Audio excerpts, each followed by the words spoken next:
ए बहिन दाइ, ये हमरा कनिया देखा दिया, हमरा जाइके या कनि। हाँ, बूढ़ा खेनाइ नहि बड़ देरी भऽ जेतनि, खाना नहि खेने छथिन, हम चलि जेबै कनि। अहाँ बादमे गुड़ खुआएब कनियाके, पहिने हमहीँ कनि खुआ दै छियै।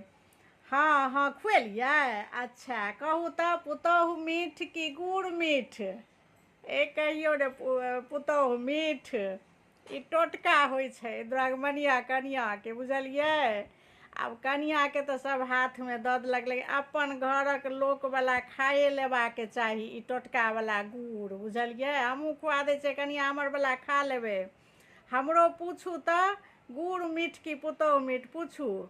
हाँ हाँ, पुतोहु मीठ, बुझलियै। कनियोके दियौ खुआ देतै। आ अहूँके ई पढ़िए कऽ जतेक गोटा घरक लोक खेथिन सबके पुछबनि जे गुड़ मीठ कि कनिया मीठ, बुझलियै।